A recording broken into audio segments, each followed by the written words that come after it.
জয় গুৰু শংকৰ সৰ্বগুণাকৰ যাকেৰি নাহিকেও পাম তোহাৰে চৰণ পৰিণু শত কৌটি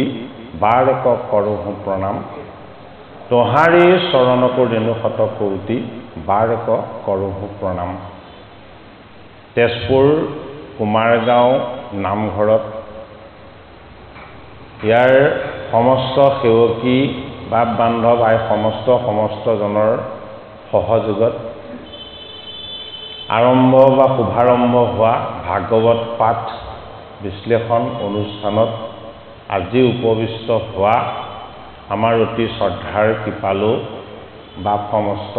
যিসকলে বৈকুণ্ঠৰ কল্পতৰু ভাগৱত শাস্ত্ৰ কীৰ্তন কৰি এই জগত সভাক পুণ্য আৰু পবিত্ৰতাৰ ভাগ দিব বিচাৰিছে। আমাৰ শ্ৰদ্ধা আৰু সেৱা জনাইছোঁ সেৱকী সমস্ত বাপ বান্ধৱ আৰু এই বৈকুণ্ঠ দুতয়ত উপবিষ্ট কৃপালু গুৰুমূৰ্তি ভকত বৈষ্ণৱ আই শিশু সমস্তজনক। ভাগৱতৰ প্ৰথম স্কন্ধৰ পৰাই পাঠভাগ আজি আৰম্ভ হৈছে। পৃথিৱীত এভাগেই শাস্ত্ৰ আছে, যিভাগ শাস্ত্ৰ প্ৰণেতা পৰমেশ্বৰ বেদব্যাসেও ভালদৰে বুজি নাই পোৱা বুলি ক'লে। যি প্ৰণয়ন কৰিছে এই শাস্ত্ৰভাগ হৃদয়ত কৃষ্ণক ধ্যান কৰি উপাসনা কৰি সেইজন প্ৰণেতায়ো কৈছে যে ভাগৱতৰ তত্ত্বমৰ্ম ময়ো ভালদৰে নুবুজিলোঁ। গতিকে আমাৰ নিচিনা এই কলিযুগত জন্ম হোৱা মন্দমতী মনুষ্যই 7টা জন্ম ল'লেও ভাগৱত কথা বুজি শেষ কৰিব নোৱাৰে। কিন্তু ভাগৱতৰ এক বিশেষ মহিমা। যদিহে এই অমৃতময় ভাগৱত কথা ভাগ্যবশত যদি কোনোবাই শ্ৰৱণ কীৰ্তন মনন আৰু ইয়াৰ স্পৰ্শ কৰিবলৈ পায় তেতিয়াহ'লে তাৰ কোটি জনমৰ পাতক শেষ হৈ যায়। যিহেতু শাস্ত্ৰভাগ বৈকুণ্ঠৰ শাস্ত্ৰ, বৈকুণ্ঠৰ কল্পতৰু মহাভাগৱত। শাস্ত্ৰভাগ আছিল বৈকুণ্ঠত। বৈকুণ্ঠত থকা শাস্ত্ৰভাগ প্ৰথম দিছিলে কাক? 2টা সম্প্ৰদায়ৰ দ্বাৰা এই ভাগৱত নামিছে ভূমি ভাগলৈ। এটা হ'ল নাৰায়ণ সম্প্ৰদায় আৰু অন্যটো হ'ল অনন্ত সম্প্ৰদায়। কথাখিনি অকণমান জানিব লাগিব, কাৰণ আমি ভাগৱত শুকৰ মুখপদ্মে পাইছোঁ বুলি সকলোৱে জানো সেইটো কথা। কিন্তু এই শাস্ত্ৰভাগ আছিল বৈকুণ্ঠত। 2টা সম্প্ৰদায়ৰ দ্বাৰা ইয়াৰ বিস্তাৰ হৈছে। এটা সম্প্ৰদায় হ'ল নাৰায়ণ সম্প্ৰদায়। নাৰায়ণ সম্প্ৰদায়ত সৃষ্টিকৰ্তা ব্ৰহ্মা যেতিয়া ভগৱন্ত প্ৰভুৰ নাভিপদ্মৰ পৰা জন্ম হ'লে, এই ভৱ মায়া জলত যেতিয়া তেওঁ কেৱল নিজক বিচাৰি পালে, চাৰিওফালে চাই যেতিয়া তেওঁ একো নেদেখিলে, তেতিয়া তেওঁৰ একো জ্ঞান নাছিলে। এই ফেনখন বন্ধ কৰি দিয়ে, শব্দ হৈছে যে এই ব্ৰহ্মাই যেতিয়া ভৱজললৈ আহি চাৰিওফালে চাই কাকো নেদেখিলে, তেতিয়া তেওঁ নিজক প্ৰশ্ন কৰিলে যে মইনো ক'ৰ পৰা আহিলোঁ কাৰণ সৃষ্টিৰ আদিত জগতৰ হৰিয়ে ৰজগুণৰ তত্ত্বৰে তেওঁৰ নাভিকাৰ ৰন্ধেৰে নিৰ্মাণ কৰিছে সৃষ্টিকৰ্তা ব্ৰহ্মা ব্ৰহ্মা তেতিয়া অবুধ অজ্ঞানী মোহমতী তেওঁ একো নাজানে মই ক'ৰ পৰা আহিলোঁ বুলি নিজৰ উৎসৰ সন্ধান কৰি যেতিয়া তেওঁৰ নাভিত এডাল নলিকা দেখিলে এই নলিকাডাল ক'ৰ পৰা আহিছে বুলি সৃষ্টিকৰ্তা ব্ৰহ্মাই জলত ডুব মাৰি 100 বছৰ সাঁতুৰি গৈ থাকিলে 100 বছৰ অন্ত হ'ল কিন্তু উৎস ক'ত তাৰ একো ৱাদি হোৱা নাই ব্ৰহ্মাদেৱে তেতিয়া আকৌ পুনৰ চিন্তা কৰিলে যে মই এনেকে কিমান গৈ থাকিম গতিকে মই গৈ নাথাকো মই য'ৰ পৰা আহিছিলোঁ আকৌ তালৈ ঘূৰি যাওঁ দুটা কথা এই তত্ত্বটোৰ যোগেদি আমাক শিকাব বিচাৰিছে আমি প্ৰত্যেকেই ব্ৰহ্মাৰ দৰে অহা জীৱ এই জীৱ যি ঠাইৰ পৰা আহিছিলোঁ সেই ঠাইলৈকে যাবগৈ লাগিব কিন্তু ৰাস্তাটো শুদ্ধ হ'ব লাগিব যদি জীৱ যি ঠাইৰ পৰা আহিছিলে সেই ঠাইখনলৈ যোৱাৰ ৰাস্তাটো যদি শুদ্ধ নহয় তেতিয়াহ'লে জীৱবিলাকে বাৰে বাৰে জন্ম লৈ জন্ম কৰ্ম বন্ধনত পৰি দুখ কষ্ট আৰু যান্ত্ৰণা ভোগ কৰি থাকিব লাগিব জীৱই জন্ম লৈ দুখ কষ্ট যান্ত্ৰণা ভোগ কৰি থাকিব নালাগে তাৰ উপায়টোৱে হ'ল কি এই শ্ৰীমদ ভাগৱত শাস্ত্ৰ সৃষ্টিকৰ্তা ব্ৰহ্মাই পুনৰ ঘূৰি আহি পদ্ম আসনত বহি তেওঁ যেতিয়া ভাবিম বুলি আৰম্ভ কৰিলে তেওঁৰ জটাৰ পৰা জল পৰি গ'ল ক'ত পৰিলে জলত পৰি গ'ল জলত যেতিয়া জল পৰিলে প্ৰথম সৃষ্টিৰ আদিম শব্দটোৰ উৎপত্তি হ'ল সেই শব্দটো আছিলে কি তপ সৃষ্টিৰ প্ৰথম শব্দ হ'ল তপ ধৰ্মৰ প্ৰথম পদ ধৰ্মৰ প্ৰথম পদটো কি তপ তপ মানে কি তপ মানে তিনি তাপৰ তত্ত্ব সত ৰজ তম তিনি তাপ য'ৰ পৰা উৎপত্তি হৈছে সেইটোকে কোৱা হৈছে তপ যদি তাপৰ উৎপত্তি হৈ গ'ল তেতিয়াহ'লে এই তাপক কি কৰিব লাগিব এই তাপক প্ৰশমিত কৰিব লাগিব এই তাপক নিজৰ পৰা আঁতৰ কৰিবলৈ যত্ন কৰিব লাগিব এই তপৰ পৰাই উৎপত্তি হৈছে তিনি তাপ আধি ভৌতিক আধি দৈবিক আৰু আধ্যাত্মিক আধি ভৌতিক ক'ত এই ভূতগণত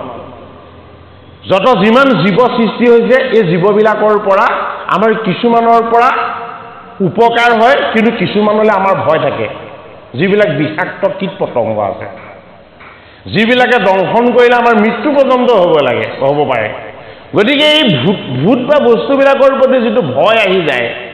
এইটোকে কোৱা হৈছে কি বুলি সেইটোকে কোৱা হৈছে আধি ভৌতিক এটা তাপ হ'ল কি এটা তাপ হ'ল আধি দৈবিকটো কি বজ্ৰপাত শিলাবৃষ্টি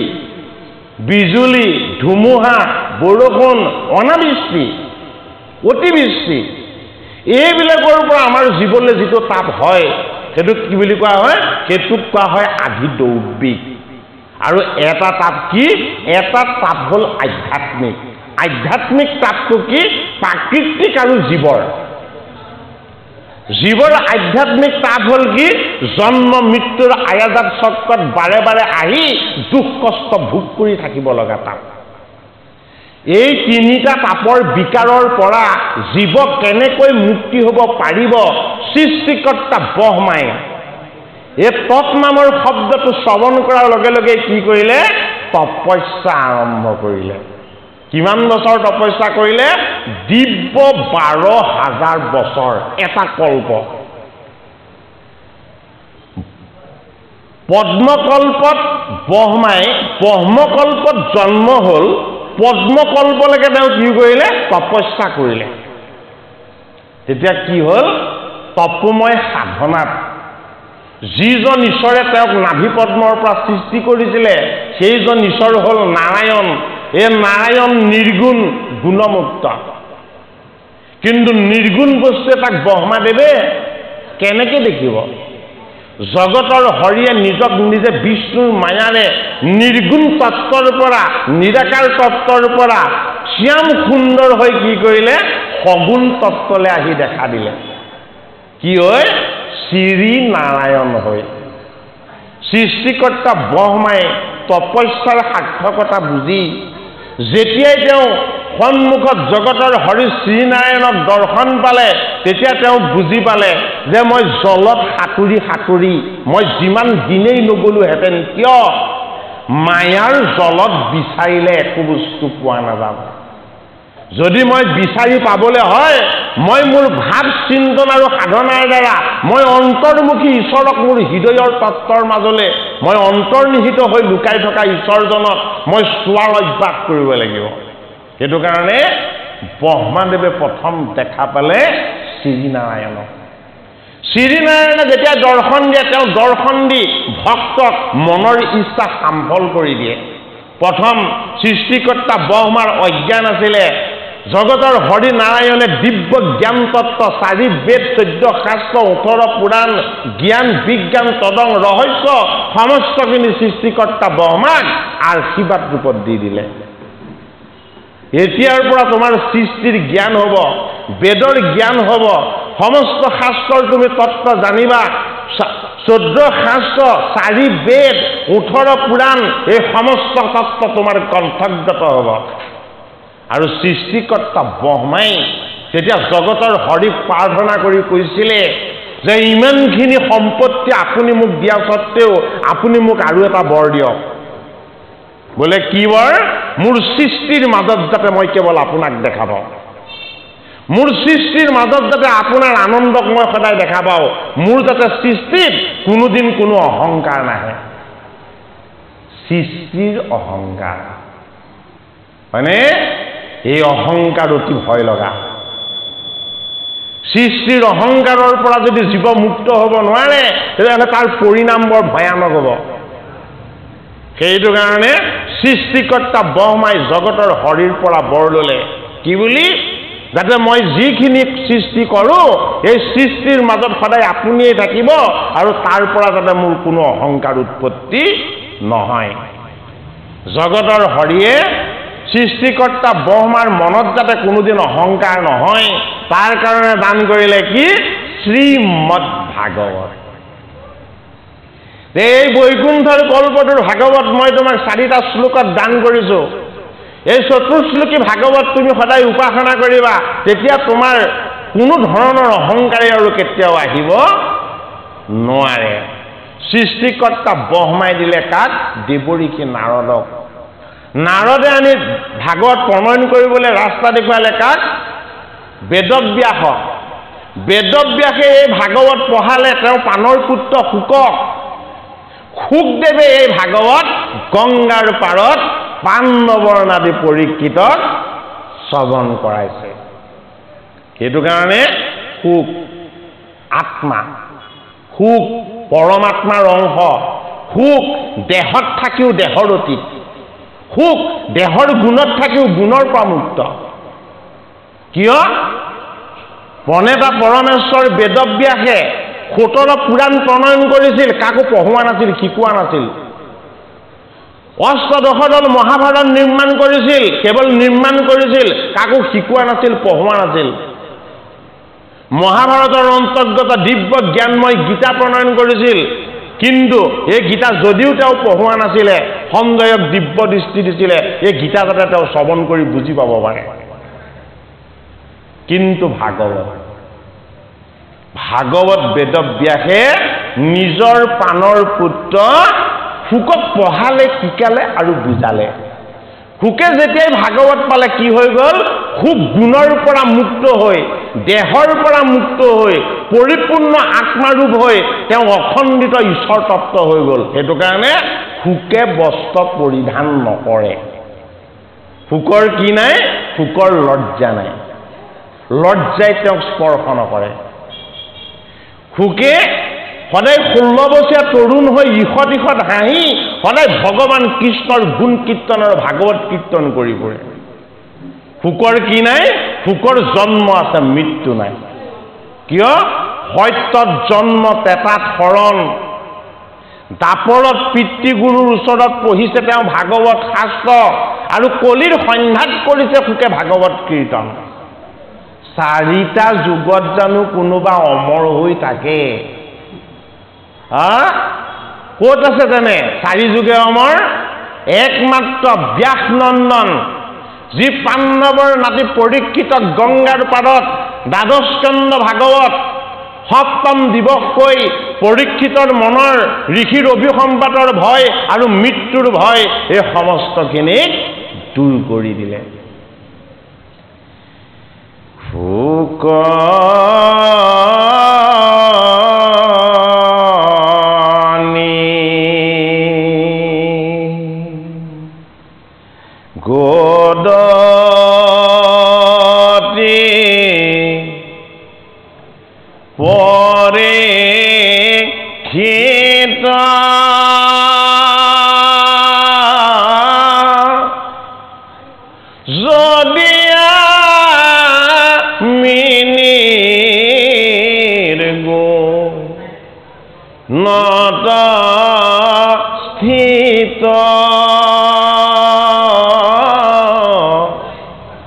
তথাপি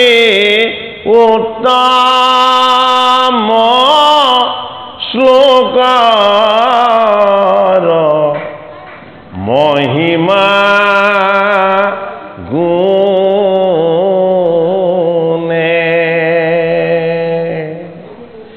বৎস ভৈলৱাৰ মূৰচিত এই ভাগৱত গ্ৰন্থ বিপৰীত এ পৰময়ানন্দে পঢ়িলো আমি পোনে। এ পৰময়ানন্দে পঢ়িলো আমি পোনে। শুক নিগদতি পৰীক্ষিত। শুক পৰীক্ষিত ৰূপী জীৱৰ কাৰণে আত্মসম গুৰু। গুৰু কি? গুৰু গুণমুক্ত। গুৰু কি? গুৰু নিৰ্গুণ। গুৰু কি? গুৰু অভয় ব্ৰহ্ম। গুৰু কি? গুৰু গোবিন্দ। গুৰ ইন্দ্ৰ পাতি স্বৰ্গৰ দেৱতা ইন্দ্ৰয়ো জগতৰ হৰি শ্ৰীকৃষ্ণৰ গোবিন্দ নাম ৰাখি থৈ গৈছে। যিজন স্বৰ্গৰ ৰজা আছিলে ইন্দ্ৰ, যিজনে গোকুল ধামত 7 দিন 7 ৰাতি শিলাবৃষ্টি আৰু বৰষাৰে সৈতে উপদ্ৰৱ কৰি নিজৰ অহংকাৰ নিজেই গম পাই গ'ল যে এইজন হৰিক আৰু মই পৰাভূত কৰিব নোৱাৰো। এইজন ত্ৰিজগতৰ নাথ, গতিকে কি মই ইন্দ্ৰ আজিৰ পৰা মুক্ত হলো। কিহৰ পৰা? অহংকাৰৰ পৰা। কি অহংকাৰৰ পৰা? মই পাৰো বুলি মোৰ যিটো অহংকাৰ আছিলে। মই কি? মই নোৱাৰো। মই কি? মই সেৱক কাৰ? দৈৱকী নন্দন কৃষ্ণৰ। গতিকে গৌৰীন্দ্ৰবাদী অৰ্থাৎ মোৰ যিমানবিলাক সা সম্পত্তি জ্ঞান বিদ্যা বুদ্ধি আছিলে এই সমস্তবিলাকৰ মালিক মই পাতিছোঁ কাক? দৈৱকী নন্দন কৃষ্ণ। সেইটো কাৰণে ইন্দ্ৰই কৃষ্ণৰ নাম কি ৰাখিছিলে? গোবিন্দ ৰাখিছিলে। গোবিন্দ মানে গুৰুৰ তত্ত্ব। এইটো কাৰণে গংগাৰ পাৰলে ভাগৱতৰ প্ৰথম স্কন্ধৰ সেইখিনি কথা ইতিমধ্যে কীৰ্তন হৈ গৈছে। গতিকে আমি আৰম্ভণিৰ পৰাই ব্যাখ্যাখিনি কৰিবলৈ আৰম্ভ কৰিছোঁ। প্ৰথম ভাগৱত শাস্ত্ৰভাগ আৰম্ভ হৈছে সুত শৌনক সংবাদেৰে। সুত শৌনক সংবাদ ভাগৱত কৈছে গংগাৰ পাৰত শুকে, ব্যাসনন্দন শুকে, কিন্তু আমি শ্ৰৱণ কীৰ্তন কৰা ভাগৱতৰ বৈশিষ্ট্যটো কেনেকুৱা চাওক এই ভাগৱত আৰম্ভ কৰিছে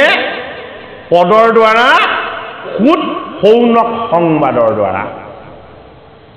সুত হল কোন সুত হল উগ্ৰসভা সুত এই উগ্ৰসভা সুতে এই ভাগৱত কাৰ পৰা লৈছিলে শুক মুনিৰ পৰা ৬০,০০০ ঋষি আৰু পৰীক্ষিত গংগাৰ পাৰত তেনে নিকট অৱস্থাত বহি আছে শুকে যি ভাগৱত কৈছে তেওঁলোকে প্ৰত্যক্ষভাৱে শুনি আছে কিন্তু উগ্ৰসভা সুত ক'ত বহিছে ১ যোজন আঁতৰত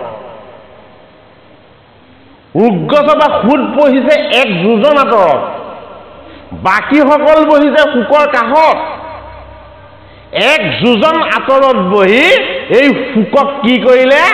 মনেৰে পানেৰে সৈতে গুৰু হিচাপে বৰণ কৰি ল'লে যেতিয়া শুকক গুৰু হিচাপে বৰণ কৰি ল'লে কি হৈ গ'ল শুকে তেতিয়া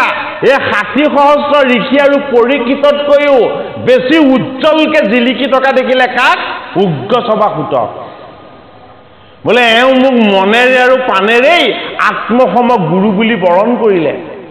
গতিকে কি হ'ব এতিয়া মই যি ভাগৱত কম এই ভাগৱত এতিয়া তেওঁ সম্পূৰ্ণ কণ্ঠগত হ'ব কি হ'ল বাকী ঋষি সকলে শ্ৰৱণ কৰিলে শ্ৰৱণ কৰি পাহৰি থাকিলে কিন্তু উগ্ৰসভা সুতে ১ যোজন আঁতৰত বহি এই ভাগৱত যে শ্ৰৱণ কৰিলে গুৰুৰ আশীৰ্বাদত একেবাৰতেই সকলো ভাগৱতৰ কথা কণ্ঠগত হৈ গ'ল তেতিয়া শুক মুনিয়ে সুতক মাতি আনি তেওঁ আশীৰ্বাদ দি ক'লে যে অকল ভাগৱতেই নহয় ৪ বেদ ১৪ শাস্ত্ৰ ১৮ পুৰাণ জ্ঞান বিজ্ঞান তদং ৰহস্য এই সমস্তখিনি তুমি লৈ লোৱা আজিৰ পৰা সকলো তোমাৰ কণ্ঠগত হ'ব গুৰুৰ কৃপা গুৰুৰ যদি কৃপা হয় শিষ্যৰ কি প্ৰাপ্তি হ'বৰ কাৰণে আৰু বাকী থাকিব পাৰে কি হৈ গ'ল শুকৰ কৃপাত অকুলিন সুতে সমস্ত পুৰাণখিনিকে কি কৰিলে কণ্ঠগত কৰি ল'লে আৰু গংগাৰ পাৰৰ পৰা যেতিয়া ৬০,০০০ ঋষিয়ে বিদায় ল'লে পাণ্ডৱৰ নাতি পৰীক্ষিতে ৭ দিৱসতেই অমৃতময় মুখ্য সাধন কৰি ভগৱন্ত কৃষ্ণৰ চৰণত তেওঁ যেতিয়া লীন গ'লে তেতিয়া ঋষিসকলে নিজকে প্ৰশ্ন কৰিলে যে ১০০০ বছৰ যজ্ঞ কৰিছো এই কলিৰ পাপৰ পৰা আমি মুক্ত হ'বৰ কাৰণে আমি ১০০০ বছৰ যজ্ঞ কৰিও কলিকিত পাপৰ পৰা মুক্ত হ'ব পৰা নাই পাণ্ডৱৰ নাতি পৰীক্ষিতে ৭ দিন ভাগৱত শ্ৰৱণ কৰি এই কলিকিত পাপৰ স্পৰ্শ নকৰাকে মুক্ত হৈ গ'ল তেতিয়া কি কৰিলে ৩২,০০০ আৰু ২৮,০০০ মুঠ ৬০,০০০ ৬০,০০০ ঋষি লগ হৈ শুকৰ ওচৰলৈ গ'ল তেতিয়া শুকে কি কৰিলে শুকে কৈছে মই এতিয়া বৃদ্ধ হ'লো মই এতিয়া তোমালোককে নহয় মই এতিয়া কাকো ভাগৱত নকওঁ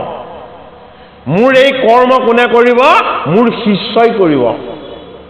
এতিয়া শুকৰ শিষ্য কোন শুকৰ শিষ্য হ'ল উগ্ৰসভা সুত এতিয়া সুতৰ আগত কি আছে সুতৰ বৰ্ণৰ এটা বেয়া পৰিচয় আছে সুত অকুলিন ব্ৰাহ্মণ নহয় সেই সময়ত ব্ৰাহ্মণসকল অত্যন্ত ৰক্ষণশীল মনোভাৱৰ আছিলে তেওঁলোকে ভাগৱতৰ শক্তি আৰু ভক্তিৰ কথাটো বুজি পোৱাই নাছিলে কি হ'ল ৩২,০০০ ক'লে আমি অকুলিন সুতৰ মুখে ভাগৱত নুশুনো ২৮,০০০ ক'লে যি ভাগৱত ক'ব সেয়াই গুৰু ভগৱান যি ভাগৱত ক'ব সেয়াই পূজনীয় ঈশ্বৰ যাৰ হৃদয়ত ভাগৱত আছে কি ভগৱত তুল্য ভগৱান তুল্য আমি তেওঁকেই গুৰু জ্ঞান কৰি আমি তেওঁৰ পৰাই ভাগৱত শ্ৰৱণ কৰিম সেইটো কাৰণে কি হ'ল ভাগৱত শাস্ত্ৰত জাতি অজাতি কুলিন অকুলিন এইবিলাক প্ৰশ্ন নাই কিয় নাই অন্তৰ্যজনকো কৃষ্ণৰ নামে পৰম পবিত্ৰ পাত্ৰ কৰি যজ্ঞৰ আগস্থানত বহিবৰ কাৰণে শুদ্ধ কৰি দিয়ে ভাগৱত শাস্ত্ৰত আমাক সেইটো দেখুৱাইছে এইটো কাৰণে 28 সহস্ৰ ঋষিয়ে আনন্দ মনেৰে সৌনককে প্ৰমুখ্য কৰি সমস্ত ঋষিয়ে উগ্ৰস বা সুতক গৈ ক'লেগে হে গুৰু ভগৱান আপুনিয়ে আমাক ভাগৱত ক'ব আমি যজ্ঞ কৰি কৰি আমাৰ দাড়ি চুলি এই সমস্তবিলাকক ধোঁৱা বৰণৰ কৰি দিলোঁ ঈশ্বৰ সুখৰ আনন্দৰ নামত আমি একো নাপালোঁ আমি বাজি গাই পুহি থকাৰ নিচিনা হ'ল ভাগৱতৰ প্ৰথম স্কন্ধত সেয়া কথাহে কৈ লৈছে আমাক কিয় যদি ভাগৱত শ্ৰৱণ কীৰ্তন কৰি ভাগৱতত যদি বিশ্বাস নাথাকে শ্ৰদ্ধা নাথাকে ভক্তি নাথাকে তেতিয়াহ'লে ভাগৱতৰ পৰা আমাৰ পাপ হৈ যাব যি কথা আমি শ্ৰৱণ কীৰ্তন কৰিছোঁ এই শ্ৰৱণ কীৰ্তন কৰা কথাত আমাৰ শ্ৰদ্ধা হ'ব লাগিব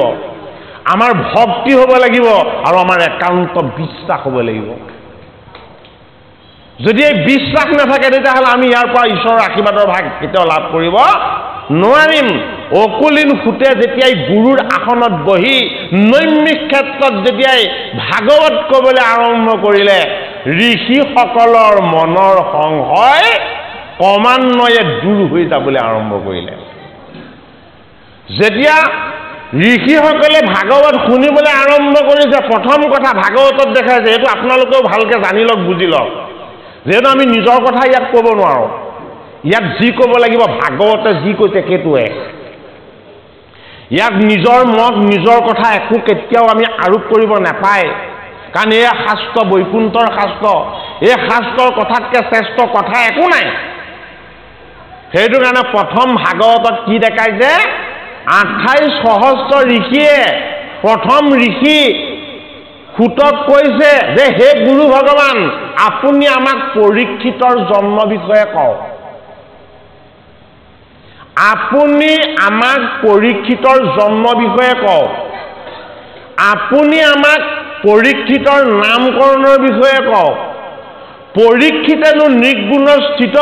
এই সুকমুনিক কেনেকৈ সাক্ষাৎ কৰিবলৈ পালে আপুনি মোক সেইখিনি আমাক সেই কথা জনাওক গতিকে ভাগৱতে প্ৰথম আমাক শিকাইছে বোলে কি প্ৰত্যক্ষভাৱে কৃষ্ণক কোনেও নাপায়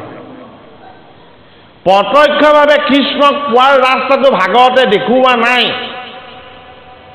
ভাগৱতে দেখাইছে প্ৰথমতে বৈষ্ণৱৰ কথা শুনিবা প্ৰথমতে বৈষ্ণৱৰ চৰিত্ৰ কীৰ্তন কৰিবা প্ৰথমতে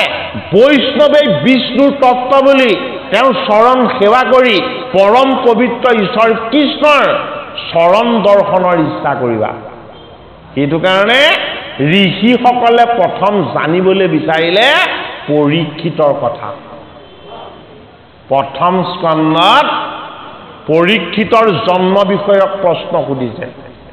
সেই কথাখিনি আমাক এইটো কাৰণেই কৈছে যে ভাগৱত শাস্ত্ৰৰ কথাখিনি তত্ত্ব কথা ভাগৱত শাস্ত্ৰৰ কথাখিনি কেৱল কাহিনীৰ কথা নহয় কাহিনীত কথাখিনি প্ৰণয়ন কৰিছিলে মহাভাৰতত সেইটো কাৰণে মহাভাৰত আৰম্ভ হৈছে ক'ৰ পৰা শান্তনু কুণলন্দনৰ পৰা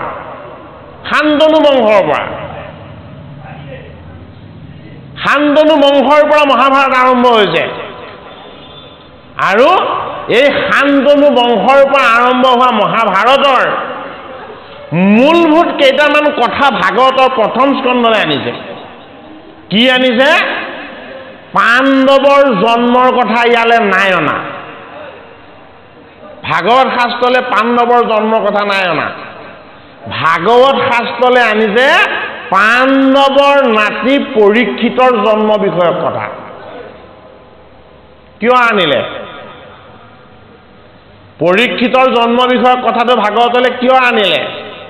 আমি মনন কৰি চাব লাগিব পৰীক্ষিত গৰ্ভত থাকোঁতে অশ্বস্থমাৰ ব্ৰহ্মাস্ত্ৰৰ দ্বাৰা মৃত্যু হৈ গৈছিল অচেতন হৈ গৈছিল হয়নে নহয় অশ্বস্থমাৰ ব্ৰহ্মাস্ত্ৰৰ উত্তাপত উত্তৰাও মৃতপ্ৰায় হৈছিলে আৰু তেওঁ গৰ্ভস্থিতি লৈ থকা তেওঁৰ প্ৰাণৰ পুত্ৰ এই পৰীক্ষিতো মৃতপ্ৰায় হৈছিলে গতিকে ভাগৱতে আমাক প্ৰথম দেখুৱাব বিচাৰিছে কৃষ্ণৰ নাম হ'ল চৈতন্য বস্তু, কৃষ্ণক স্মৰণ হ'ল আটাইতকৈ শক্তিশালী বস্তু, কৃষ্ণক স্মৰণ কৰিলে কৃষ্ণক সাক্ষাৎ পোৱা যাব, তাৰ প্ৰমাণ ভাগৱতত প্ৰথম দেখুৱাইছে। কেনেকৈ দেখুৱাইছে? উত্তৰাৰ যেতিয়া দেহটো জ্বলিবলৈ ল'লে, গৰ্ভৰ শিশুৰ যেতিয়া স্পন্দন নাইকিয়া হ'ল বুলি গম পালে, তেতিয়া উত্তৰাই কি কৰিলে? উত্তৰাই তেতিয়া একান্ত চিত্তে হে ভগৱান কৃষ্ণ, হে ভগৱান কৃষ্ণ, হে ভগৱান কৃষ্ণ, তুমি এই জগতৰ স্বামী, তুমি এই জগতৰ নায়ক, এই অস্বস্থমাৰ ব্ৰহ্মাস্ত্ৰৰ উত্তাপত যদিও মোৰ দেহ উত্তাপিত হৈছে, মোৰ সন্তান যদিও মৃতপ্ৰায় হৈছে, মই তোমাক স্মৰণ কৰিছোঁ। বোলে তুমি কি? তুমি হলা অমৃত। এটা কি হৈ গ'ল? ভগৱান কৃষ্ণই উত্তৰাক অমৃত দৃষ্টিৰে চাই ব্ৰহ্মাস্ত্ৰৰ উত্তাপৰ পৰা মুক্ত কৰি তাৰ পাছত কি কৰিলে? কৃষ্ণ আংগুষ্ঠ প্ৰমাণ ৰূপ ল'লে। আংগুষ্ঠ প্ৰমাণ ৰূপ লৈ উত্তৰাৰ গৰ্ভত প্ৰৱেশ হৈ দিলে। বোলে কিয়? মই মোৰ ভকতক ৰক্ষা কৰিবৰ কাৰণে মই মাতৃৰ গৰ্ভতো প্ৰৱেশ হৈ দিম। সেইটো কাৰণে কি কৰিলে? পৰীক্ষিতক গৰ্ভত সোমাই তেওঁৰ অমৃত দৃষ্টিৰে পৰীক্ষিতক চৈতন্য কৰি দিলে। চৈতন্য কৰিয়ে শেষ কৰা নাই, এই পাণ্ডৱৰ নাদি পৰীক্ষিতক ভগৱান কৃষ্ণই গৰ্ভত থাকোঁতেই সম্পূৰ্ণ ৰূপত, চতুৰ্ভুজ ৰূপত, বিষ্ণু ৰূপত, ব্যাপক ৰূপত কি কৰিলে? তেওঁৰ লগত আনন্দৰে সৈতে তেওঁ প্ৰকাশ হৈ দেখালে। ভাগৱতৰ প্ৰথম স্কন্ধটি মাতৃ যদি সাধন সিদ্ধা হয়, পিতৃ যদি সৎ চৰিত্ৰবান হয়, সেই সৎ চৰিত্ৰবান পিতৃ মাতৃৰ সন্তানে যমৰ ওচৰতো জয় সাব্যস্ত কৰিব পাৰে। কেনেকে? যদি ভগৱান কৃষ্ণত একান্ত চিত্তে আশ্ৰিত হয়। ভগৱান কৃষ্ণৰ চৰণত একান্ত চিত্তে আশ্ৰয়টো ইমান সুদৃঢ়, ইমান সবল আৰু ইমান আত্মবিশ্বাসৰ বস্তু যে কি হৈছে? ভাগৱতৰ প্ৰথম স্কন্ধত আমাক এক কৃষ্ণৰ যি আত্মবিশ্বাস, এই আত্মবিশ্বাস আমাক দি লৈছে। ঋষিসকলে সহস্ৰ বছৰ যজ্ঞ কৰিও যি ঈশ্বৰ সুখৰ আনন্দৰ ভাগ পোৱা নাছিলে, সেই ঋষিসকলে যেতিয়াই মাতৃৰ গৰ্ভতেই ভগৱান কৃষ্ণক পৰীক্ষিতে দেখা পালে বুলি তেওঁলোকে যেতিয়া শ্ৰৱণ কৰিলে, তেতিয়া কি হ'ল? ঋষিসকলে, সৌনকাদি ঋষি সমাজে খুদমুনিক কৈছে যে এই আনন্দময় বিষ্ণু আৰু বৈষ্ণৱৰ কথাই আমাৰ মন হৰ্ষিত কৰি তুলিছে। গতিকে হে আমাৰ গুৰু ভগৱান, আপুনি আমাক কৃষ্ণ অমৃত পান কৰাওক। গতিকে আপোনাক সবে আমি সকলোৱে আজি কৰ্ণৰ ৰন্ধেৰে অমৃতময় কৃষ্ণ কথাৰ আমি ৰস পান কৰিবলৈ পাইছোঁ। এই কৃষ্ণ কথাৰ ৰস পান যদি আমি কৰিবলৈ পাওঁ, তেতিয়াহ'লে কি হ'ব? আমি আহিছিলোঁ তিনি তাপময় সংসাৰলৈ, আমি ভোগ কৰিব লগা হৈছে দুখ, কষ্ট, বিষাদ, যান্ত্ৰণা, কিন্তু অমৃতময় কৃষ্ণ কথাই আমাৰ সাংসাৰিক দুখ, তাপ আৰু সন্তাপ এই সমস্তবিলাকৰ পৰা আমাক কি কৰিব? উদ্ধাৰ কৰিব। ভাগৱতৰ প্ৰথম স্কন্ধত সৌনক আদি সহস্ৰ ঋষিৰ পৰীক্ষিতৰ জন্ম বিষয়ক প্ৰশ্ন, পৰীক্ষিতৰ জন্ম বিষয়ক সমস্ত কথা জনাৰ পাছত পৰীক্ষিত কেনেকৈ দুজন অৰ্জুনৰ সমান শক্তিশালী হৈ পাণ্ডৱৰ বংশত ৰজাৰ আসনত বহি কেনেদৰে ধৰ্ম ৰাজ্য শাসন কৰিছিল, ভাগৱতৰ প্ৰথম স্কন্ধত প্ৰথম সেয়া দেখাইছে। ধৰ্ম ৰাজ্য শাসন কৰোঁতে ক্ষুদ্ৰ নামৰ এজন চৈতানে হাতত এডাল দণ্ড লৈ ধেনুৰূপী পৃথিৱী আৰু ধৰ্মৰূপী বিষক কি কৰিছে? প্ৰহাৰ কৰি থকা তেওঁ নিজেই দেখিলে। এই ধেনু আৰু বিষক যেতিয়াই কলিৰূপী পাখণ্ড দণ্ড গোটে, ক্ষুদ্ৰ গোটে যেতিয়াই প্ৰহাৰ কৰিলে, তেতিয়া কি কৰিলে? পৰীক্ষিত নিপতিয়ে নিজে গৈ এই কলিক কি কৰিছে? কলিক ভাগৱতৰ প্ৰথম স্কন্ধত নিগ্ৰহ কৰিছে। কলিক অধীন কৰিছে তেওঁ। কলিক পৰীক্ষিতে অধীন কৰি কি কৰিলে কলিক থাকিবৰ কাৰণে ঠাই বাছনি কৰি দিলে এটা প্ৰশ্ন হয় এই কলিনো কি বস্তু কলিনো কাৰ পুত্ৰ বহুতে কয় কলি বোলে ব্ৰহ্মাৰ পুত্ৰ হয়নে সময়ৰ তত্ত্বলৈ অহাৰ কাৰণে ব্ৰহ্মাৰ পুত্ৰ হয় কিন্তু কলি হ'ল ভগৱন্ত কৃষ্ণৰ ৰচনা এক সময় বা কাল এই জগতত আপুনি মই সকলো বাধা দিব পাৰিম মাত্ৰ বাধা দিব নোৱাৰো সময়ক আমি জন্ম হোৱাৰ লগে লগে আমাৰ জন্মৰ পৰা টিক টিক ঘড়ী আৰম্ভ হৈ গ'ল কলৈ মৃত্যুৰ ওচৰলৈ জন্মতে সময় প্ৰবাহমান হৈ গ'ল আৰু ই ৰৈ দিব তাত যেতিয়া আমাৰ মৃত্যু হ'ব এইটো কাৰণে এই জন্মৰ পৰা মৃত্যুলৈ গৈ থকা ঐ আমাৰ এই জীৱনৰ সময়খিনি হ'ল কলি জন্ম হলে আমি মৰিবই লাগিব জন্ম হলে কোনো কেতিয়াও মৃত্যু নোহোৱাকৈ থাকিব নোৱাৰে এই সত্যটো আমাক ভাগৱত শাস্ত্ৰই জানিবলৈ দিছে জাতৈশ্ৰহে ধ্ৰুৱ মৃত্যু ধ্ৰুৱং জন্ম মিতস্য তস্মাৎ পৰিহাৰাৰ্থে নতুং সুচি তমোহসি অৰ্থাৎ হে অৰ্জুন জাতৈশ্ৰহি ধ্ৰুৱ মৃত্যু জন্ম যেতিয়া তুমি হলা তুমি জন্মৰ তত্ত্বলৈ জীৱ হৈ যেতিয়া আহিলা জন্ম যদি তোমাৰ সত্য তেতিয়াহ'লে এই মৃত্যু সত্য বোলে কি জন্ম হলে মৃত্যু ল'বই লাগিব সেইটো কাৰণে তুমি জন্ম হোৱাৰ লগে লগে মৃত্যু বিষয়ক কথা চিন্তা নকৰিবা মৃত্যু বিষয়ক কথা কোনোদিন চিন্তা কৰিব আমি নালাগে মৃত্যু আমাৰ আৱশ্যম্ভাৱী সেইটো কাৰণে কলি কলি কি সত্য তেতা দাপৰ কলি চাৰিটা যুগৰ পাছত সদায় কলি হয় সত্য বাস্তৱ দৃষ্টিয়ে চালে আমি সত্যকালটো কোনটো বুজিম পঞ্চম বয়সলৈকে আগৰ সময়খিনি আমাৰ সত্যকাল আমি বুজি নাপাওঁ সঁচা বুজি নাপাওঁ মিছা হয়নে যিটোকে দেখো সেইটোকে সঁচা বুলি ভাবো সেইটো কাৰণে আমি বাস্তৱ দৃষ্টিয়েও কালকেইটা চাব লাগিব পঞ্চম বছৰ বয়সলৈকে জন্মৰ পৰা এইখিনি আমাৰ সত্যকাল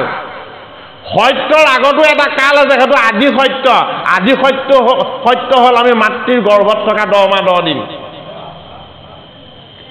এই সত্যকালৰ পৰা আৰম্ভ হয় কি ত্ৰেতা কাল ত্ৰেতাত কোন আহিছিলে ত্ৰেতাত ৰাম আহিছিলে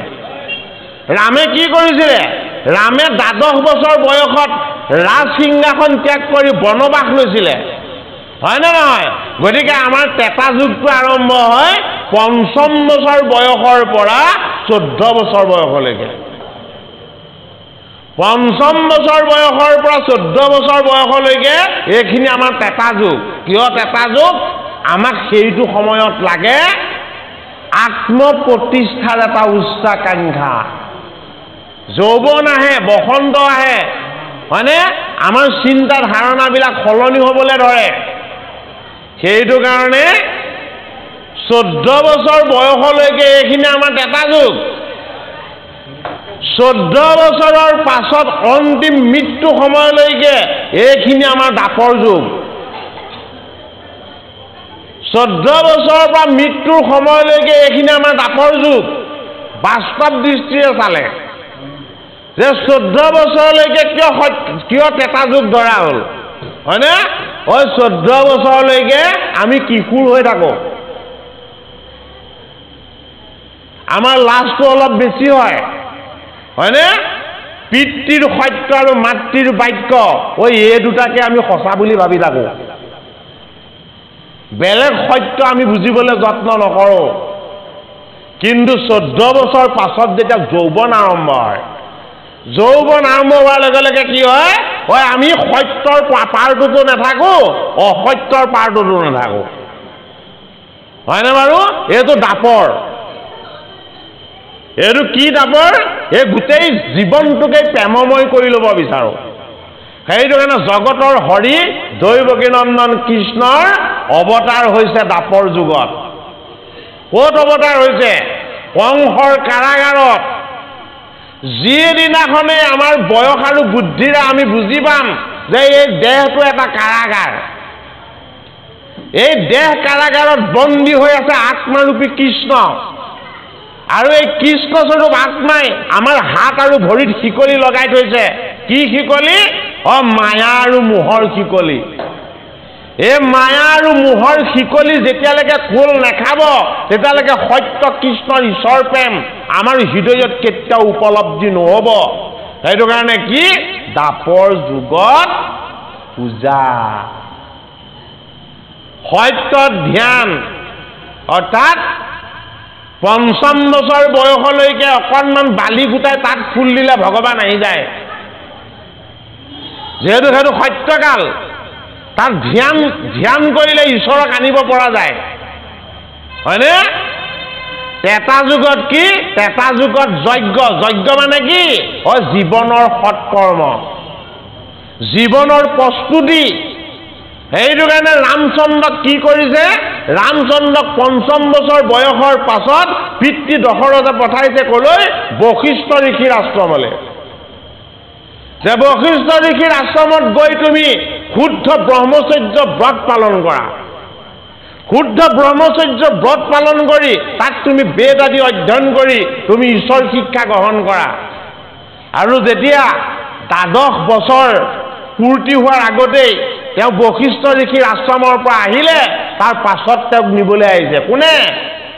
বিশ্বামিত্ৰ ঋষিয়ে গতিকে আমাৰ মেট্ৰিক পাছ কৰাৰ পাছত যেতিয়া হায়াৰ ছেকেণ্ডেৰী আৰম্ভ এটা ঘৰৰ পৰা উলিয়াই পঠিওৱা হয়নে নহয় হয়নে বাৰু গতিকে আমাৰ বাস্তৱ দৃষ্টিৰে আমি বস্তুবিলাক মিলাই চাব লাগিব এই কাল বুলি কোৱা তত্ত্বটো কেৱল লাখ লাখ বছৰৰ সীমা নহয় হাজাৰ হাজাৰ বছৰৰ সীমা নহয় এটা দিনতো আমি এটা যুগৰ তত্ত্বক আমি সাৰ্থক কৰিব পাৰোঁ সেইটো কাৰণে ঋষিসকলে ১০০০ বছৰ যজ্ঞ কৰিছে ভাগৱতৰ প্ৰথম স্কন্ধত দিছে কিয় ১০০০ বছৰ যজ্ঞ কৰিছে যে কলিকাল সোমাই গ'ল এই কলিকালৰ পাপবিলাকে যাতে এই জগতক স্পৰ্শ কৰিব নোৱাৰে কি হ'ল দাড়ি চুলিহে ধোঁৱা বৰ্ণৰ হ'ল বাকী একো লাভ নহ'ল তেওঁলোকে নিজেই চিন্তা কৰি চালে আমি ১০০০ বছৰ যজ্ঞ কৰি যিটো বস্তু নাপালো পাণ্ডৱৰ নাতি পৰীক্ষিতে গুৰু ভগৱান শুকৰ মুখপদ্মে গংগাৰ পাৰত কেৱল ৭ দিন ভাগৱত কৰি অমৃত ধামলৈ গুচি গ'ল গতিকে যি থাকিবও জানিব লাগিব মৃত্যু ল'বলৈও শিকিব লাগিব জীয়াই থকাৰ সাধনা আৰু মৃত্যুক আহ্বান কৰাৰ যিটো সাধনা সেই সাধনাটো ক'ত দেখুওৱা হৈছে ভাগৱতত দেখুওৱা হৈছে ভাগৱত কি আমাৰ জীৱনৰ কাৰণে জীৱন আচাৰ্য ভাগৱত বৈকুণ্ঠৰ কল্পতৰু বাংময় মূৰ্তি ভগৱান কৃষ্ণৰ শুদ্ধ মূৰ্তি ঈশ্বৰ তত্ত্ব সেইটো কাৰণেই এই বাকী পূজা উপাসনা সকলোতে কৰি পেলাই ফল বিচাৰিব লাগে কিন্তু একমাত্ৰ ভাগৱত আৰু গীতা শাস্ত্ৰ বোলে কি শ্ৰৱণ কীৰ্তন কৰি একো বিচাৰিব নালাগে বোলে কিয় নিবিচাৰিলেও তোমাৰ কুশল আৰু মংগল ভগৱানে সাধন কৰাবই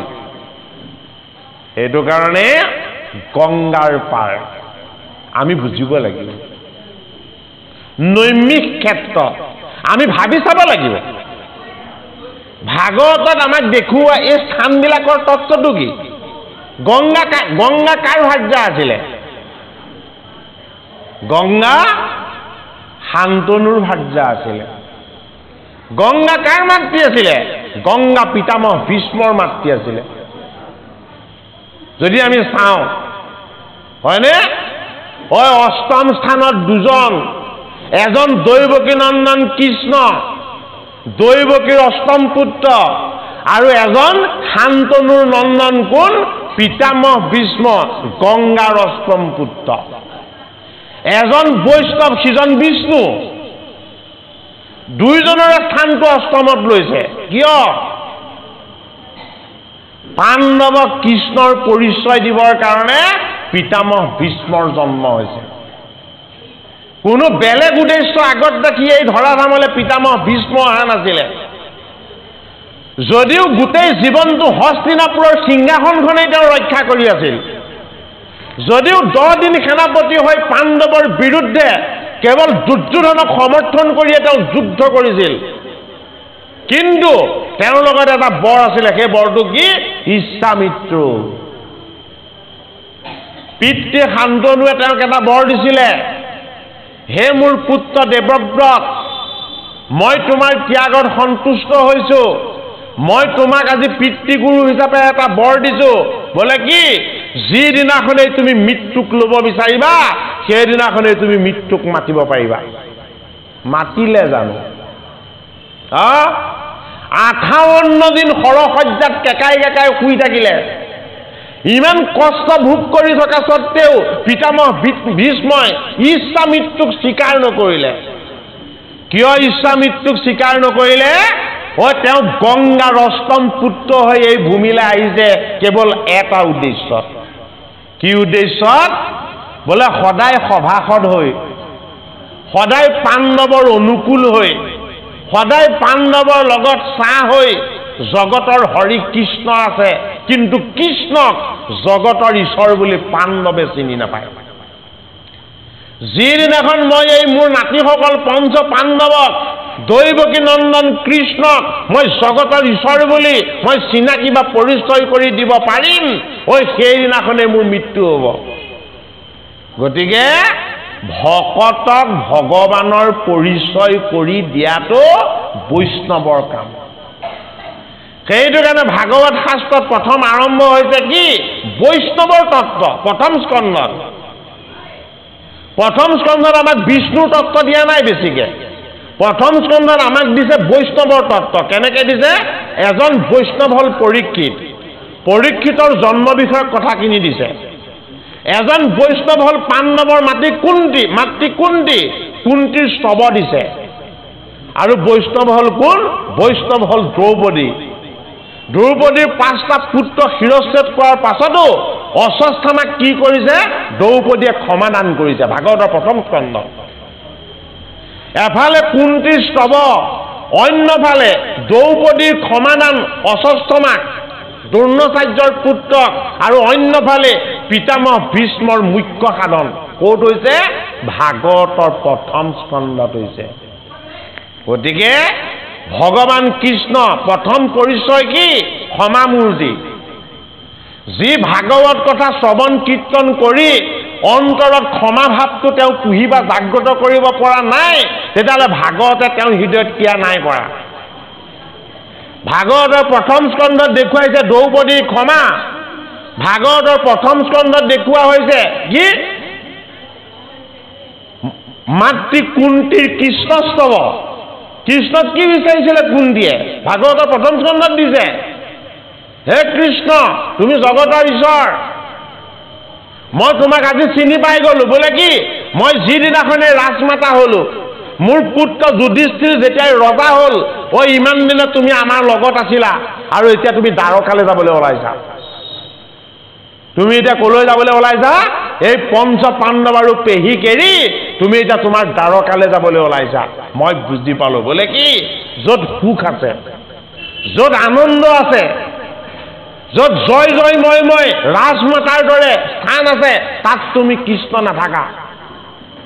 তুমি ক'ত থাকিবা য'ত দুখ আছে য'ত তাপ আছে য'ত সন্তাপ আছে য'ত অভাৱ আছে য'ত অনাটন আছে য'ত দৰিদ্ৰতা আছে তুমি তাত থাকা সেইটো কাৰণে মই তোমাক এটা বস্তুৱে ভিক্ষা কৰিছো বোলে কি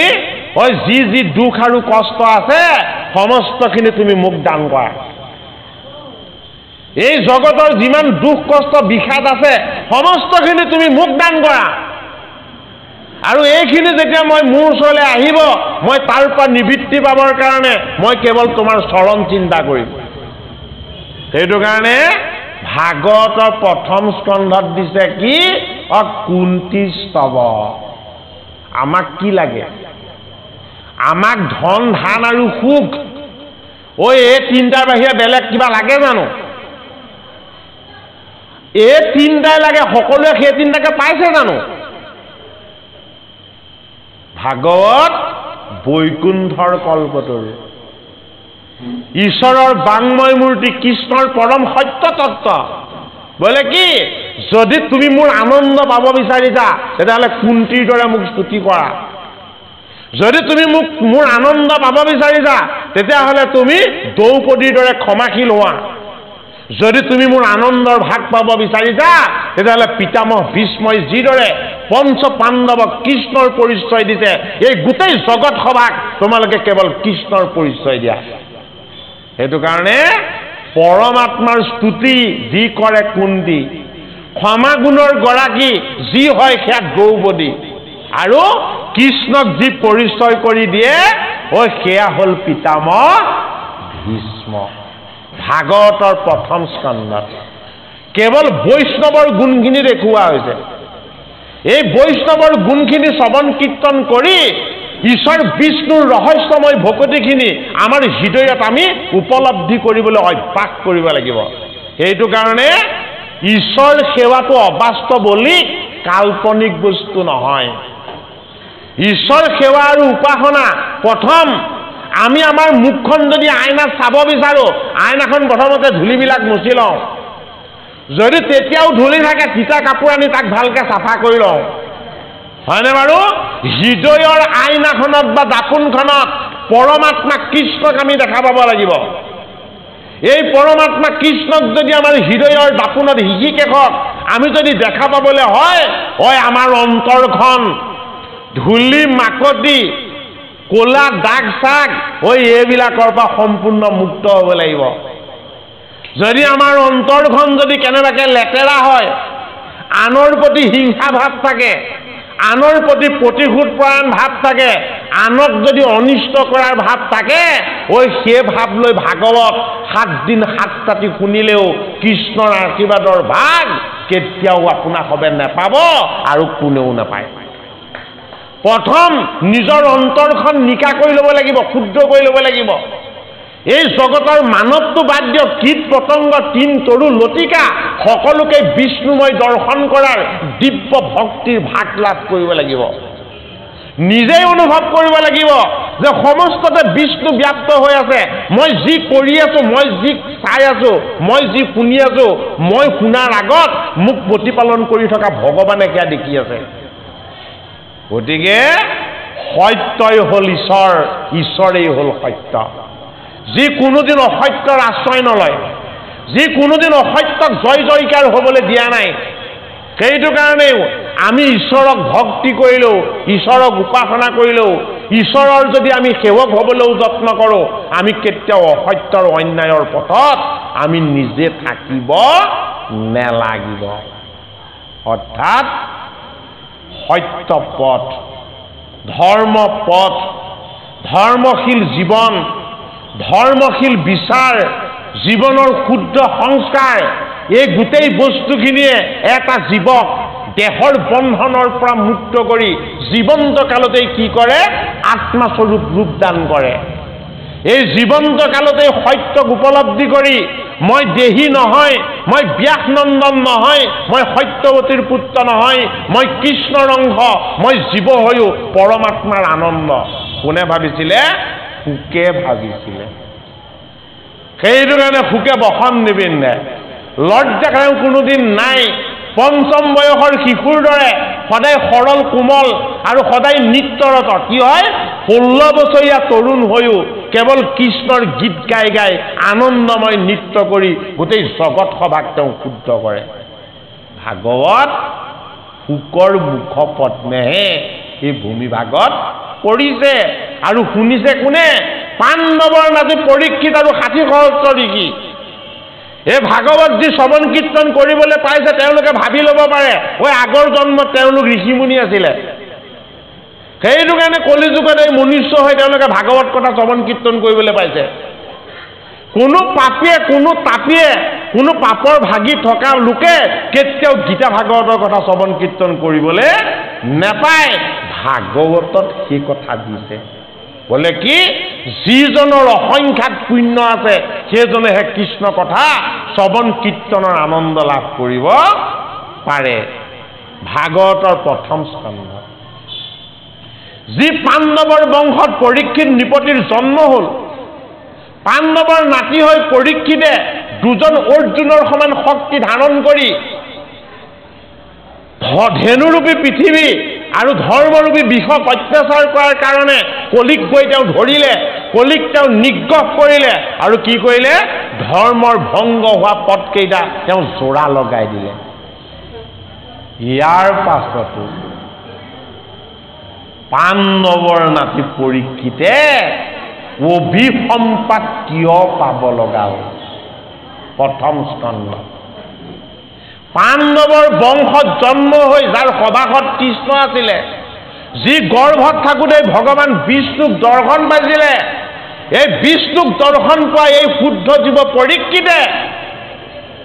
শৃংগীমুনিৰ পৰা 7 দিনত মৃত্যুৰ অভিসম্পাত কিয় ল'ব লগা হ'ল? এই কথাটো আমি জানিব লাগিব। হৰে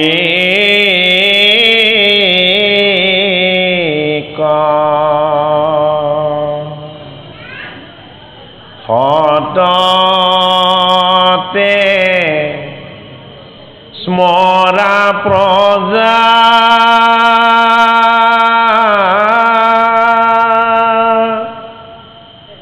ঐষে হৰিষে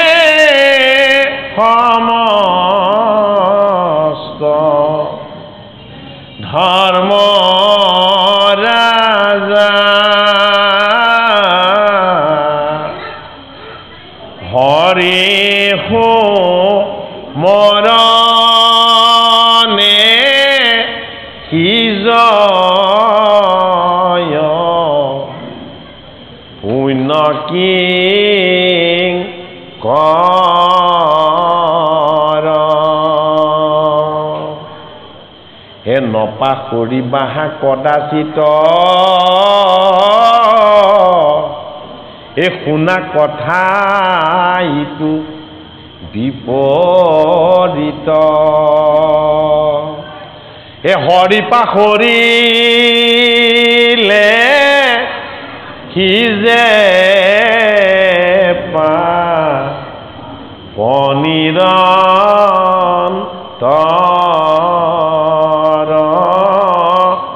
এ হৰি পাহৰিলে কি যে পা পনিৰন্তৰ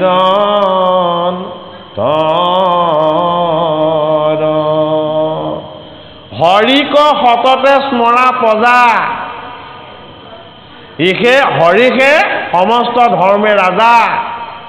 হৰি সুমৰণে সিজয় পুণ্য কিংকৰ নপাহৰিবাহা কদাচিত শুনা কথা এইটো বিপৰীত কথা এইটো বোলে কি হৰি পাহৰিলে সিজে পাপ নিৰন্তৰ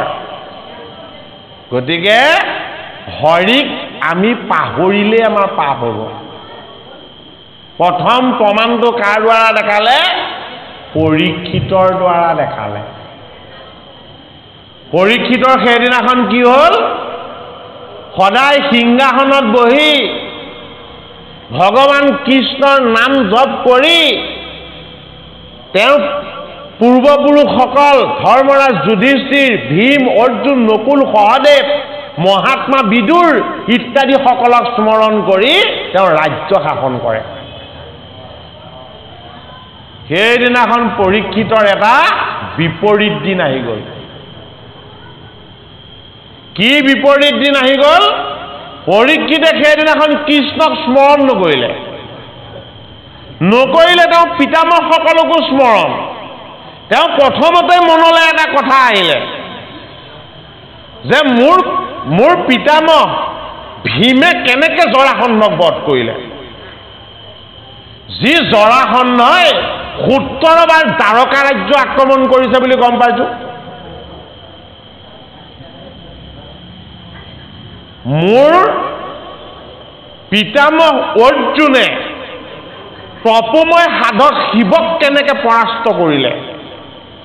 কেনেকৈ তেওঁ পাশুপাত লাভ কৰিলে, আৰু তাৰ পাছত তেওঁ কি চিন্তা কৰিলে, বহুতটা অশ্বমেধ যজ্ঞ কৰি আমাৰ পিতামহসকলে এই ভাৰতৰ ৰাজসূয় যজ্ঞ পৰ্যন্ত সম্পাদন কৰি কেনেকৈ চক্ৰৱৰ্তী ৰজা হ'ল, আৰু এওঁলোকেনো মোক কি ঘটি পিটি দি থৈ গৈছে, এই সিংহাসনখনত অকল বহুৱাই থৈ গৈছে নে কিবা সা সম্পত্তিও ঘটি পিটি দি থৈ গৈছে। সেইদিনাখন পৰীক্ষিতৰ কৃষ্ণৰ প্ৰতি পিঠি দি দৃষ্টিটো সম্পত্তিৰ ফালে গ'ল, ৰাজভঁৰালত কি আছে চেক কৰি চাবলৈ গ'ল। ৰাজভঁৰালৰ দুৱাৰীক মাতি ক'লে, তুমি ৰাজভঁৰালৰ আজি দুৱাৰ খুলি সকলোবিলাক সম্পত্তি মোক উদঙাই দেখুওৱা। পৰীক্ষিতে গোটেই বেলাটো কেৱল চাই গৈছে আৰু ধন ৰত্ন ঐশ্বৰ্য বিভূতি সকলোবিলাকে তেওঁৰ চকু চাট মাৰি ধৰিছে। পৰীক্ষিতে যেতিয়া নিজকে কৈছে, হেৰৌ পৰীক্ষিত, মোৰ পিতামহসকলে এই ৰাজভঁৰালত যিমান ধন সম্পত্তি ঐশ্বৰ্য বিভূতি ইয়াক ঘটি পিটি দি থৈ গৈছে, এনেকুৱা পৰীক্ষিতে 1000 জন্ম ল'লেও এইখিনি খাই শেষ কৰিব নোৱাৰিব। তাৰ পাছত দেখিলে এই চুকত এটা মস্ত কাঠৰ বাকচ আছে। ইমানখিনি সম্পত্তি চোৱাৰ পাছতো ধূলি মাকতি পৰি থকা এই বাকচটোতনো কি আছে, ৰাজভঁৰালীক খুলি দেখুৱাবলৈ কৈ দিলে। আৰু কি হ'ল, পৰীক্ষিতে তাতে দেখিলে এটা প্ৰকাণ্ড সোণৰ মুকুট। এই মুকুটটো আনিছিলে জৰাসন্ধক বধ কৰি। কোনে আনিছিলে? ভীমে আনিছিলে। এই মুকুটটো আনোতে ধৰ্মৰাজ যুধিষ্ঠিৰে কান্দিছিলে। কৃষ্ণক তেওঁ প্ৰশ্ন কৰিছিলে, এই জৰাসন্ধৰ মুকুটটো তুমি মোৰ ধৰ্মৰাজ্যলৈ কিয় আনিলা? তেতিয়া কৃষ্ণই হাঁহি হাঁহি কৈছে, তোমাৰ ভাতৃয়ে জৰাসন্ধক বধ কৰাৰ চিনস্বৰূপে আনিছে। এইটো মই অনা নাই, মই আনিবলৈও কোৱা নাই।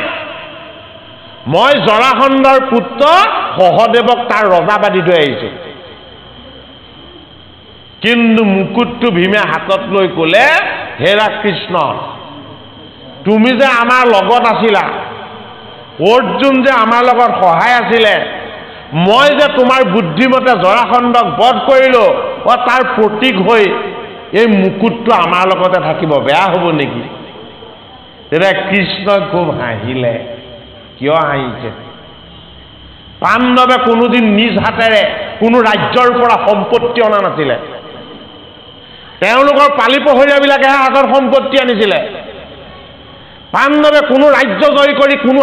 কোনোখন হাতেৰে আনৰ সম্পত্তি নিজ হাতেৰে তেওঁ ৰাজভঁৰাললৈ অনা নাছিলে। যিমানখিনি ভঁৰালত আছে সকলো তেওঁলোকৰ সেনাই অনা, পাণ্ডৱে নিজ হাতে অনা নহয়।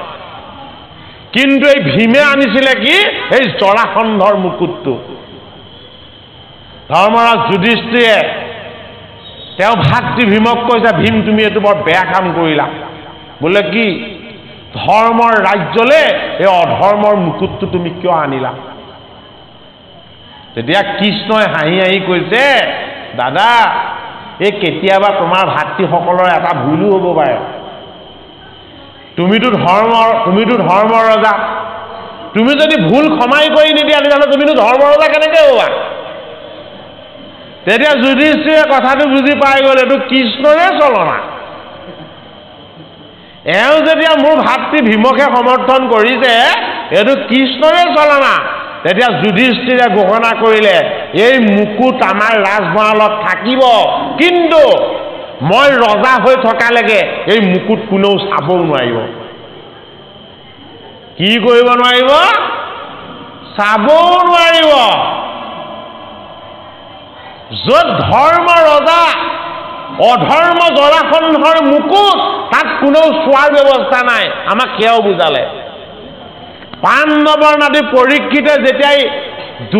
বাকচটো খুলি দিলে, ধৰ্মৰ মুকুটটো তেওঁ দাঙি লাহেকে নমাই দিলে আমাৰ পিতামহে পিন্ধোৱা এই ধৰ্মৰ মুকুটটোতকে এইটো সোণৰ মুকুট বহুত ডাঙৰ হয় যেতিয়াই ডাঙৰ সোণৰ মুকুট পিন্ধিলে তেওঁ নিজকো পাহৰি পেলালে তেওঁ যে পাণ্ডৱৰ নাতি আছিলে কি হ'ল লগে লগে ঘোষণা কৰিলে যে ৰথ সাজু কৰা মই আজি ৰাজ্য শাসন নকৰোঁ মই আজি কি কৰিম মই আজি মৃগয়া কৰিবলৈ যাম হৰিক সততে স্মৰা প্ৰজা সমস্ত ধৰ্মৰ ইহে ৰাজা হৰি সুমৰণে সিজয় পুণ্য কিংকৰ নপা হৰি বাহা কদাচিত শুনা কথাইটো বিপৰীত এই বিপৰীত কথাটো এইটোৱেই পাণ্ডৱৰ নাতি পৰীক্ষিতে এদিনৰ কাৰণে কৃষ্ণক আৰু পাণ্ডৱক পাহৰি জৰাসন্ধৰ সোণৰ মুকুটটো তেওঁ পিন্ধিছিলে লগে লগে কি হ'ল শিৰত বাস কৰিলে জড়তা আৰু অজ্ঞান জৰাসন্ধৰ মুকুটত দুটা বস্তু আছে এটা হ'ল জড়তা হৃদয়হীন অন্যটো হ'ল অজ্ঞান জ্ঞানত ঢাকি ৰখা এইটো কাৰণে হৃদয়খন জড় হৈ গ'ল বনত চৰি থকা এই পশুকেইটাক মাৰিবৰ কাৰণে পৰীক্ষিত উদ্যত হৈ গ'ল তেওঁ নিজকেই চিনি নোপোৱা হ'ল আৰু কি হ'ল কান্ধত ল'লে ধনু পিঠিত ল'লে দুমুখীয়া তোণ ৰথখন টানিছে ঘূৰাই পৰীক্ষিতে সেই ৰথত উঠি কি কৰিছে গোটেই দিনটো মৃগয়া খেদি ফুৰিছে যিমান মৃগ দেখে সিমান মাৰিবলৈ মন যায় খৰ প্ৰতিটোলৈকে মাৰে একটাও মৃগ কিন্তু তেওঁ মাৰিব পৰা নাই কিয় মাৰিব পৰা নাই মৃগ তৃষ্ণা সেয়া মৃগৰ ৰূপহে তাৰ নামটো কি মৃগ তৃষ্ণা এই মৃগ তৃষ্ণাটো কি জীৱৰ লগত থকা দুটা মায়া এটা হ'ল আৱৰণ অন্যটো হ'ল বিক্ষেপণ জীৱ মায়া আৱৰণে জীৱটোক ঈশ্বৰ পৰিচয় নিদিয়াকে ঢাকি ৰাখে বিক্ষেপণে কি কৰে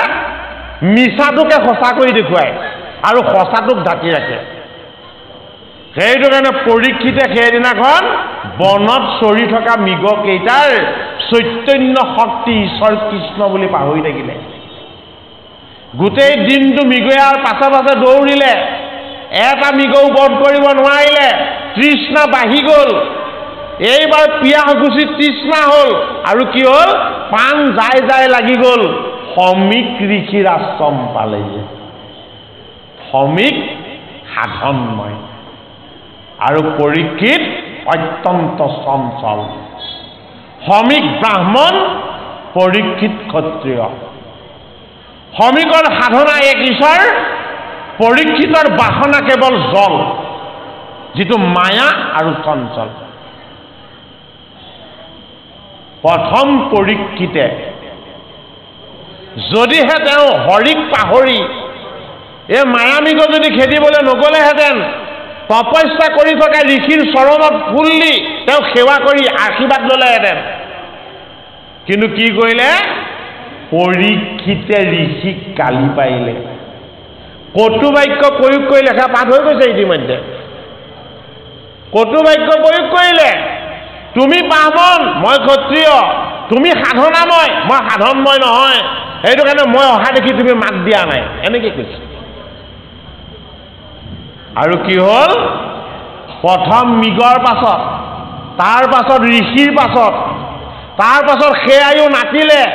ঋষিৰ বাহ্যিক শুদ্ধতা নষ্ট কৰিবৰ কাৰণে ডিঙিত এটা মৰা সাপ মেৰিয়াই দিলে আমি কৰা পাপবিলাকো তেনেকৈ বাঢ়ি বাঢ়ি গৈ থাকে প্ৰথমতে এটা ভুল কৰোঁ সেইটো ঢাকিবৰ কাৰণে 2 নম্বৰটো কৰোঁ আকৌ সেইটো ঢাকিবৰ কাৰণে 3 নম্বৰটো কৰোঁ হয়নে এনেকৈ ভুল কৰি কৰি শেষত আমি অজগৰটোৰ ভিতৰত সোমাই যাওঁ নিজে ওলাব নোৱাৰা হওঁ বাপৰ পৰা সেইটো কাৰণে সমীকৰ পুত্ৰ সিংহীয়ে যেতিয়াই আহি দেখিলে সাধনাত বহি থকা পিতৃৰ গলত হয় কোনোবাই অসুচি মৰা সাপ এটা মেৰিয়াই থৈছে লগে লগে খং উঠি গ'ল কাকো অন্যায় নকৰা কাকো অনিষ্ট নকৰা জগতৰ কুশল আৰু মংগল চিন্তা কৰি এই জগতখন ব্ৰহ্মময় হওক বুলি মোৰ পিতৃয়ে ব্ৰহ্মময় সাধনা কৰিছে এই পৃথিৱীখন মংগলময় হওক আৰু পবিত্ৰ হওক এনে পবিত্ৰ কাম কৰা জনক অপবিত্ৰ মৰা সাপ মেৰিয়াবলৈ কোনে সাহস কৰিলে এনে দুঃসাহস যাতে দ্বিতীয় দিনা কোনেও নকৰে সেইটো কাৰণে তাৰ প্ৰায়শ্চিত্তৰ বিধান দি দিলে কি যি কৰিছে তাক 7 দিনতেই তক্ষকনাকে দংশন কৰি মৃত্যু দিব গৰ্ভতেই বিষ্ণুক দেখা পাই 7 দিনতে আকৌ মৃত্যুৰ অভিসম্পাত পালে আমাৰ নিচিনা জীৱন লাভ কৰা এই মৃত্যুমুখী জীৱৰূপী পৰীক্ষিতৰ চৰিত্ৰ হয়নে নহয় সদায় ভুল কৰি থকা সদায় ভুল বাটলৈ গৈ থকা আমাৰ নিচিনা পৰীক্ষিতৰ কথাই কৈছেনে নাই ভাগৱতে গতিকে আমাৰ ভুলবিলাক যাতে কি হয় শুধৰণি হয় কেনেকৈ শুধৰণি হ'ব সমীক ঋষিয়ে যেতিয়া গম পালে পুত্ৰই যেতিয়া কান্দিলে পুত্ৰক তেতিয়া সুধিলে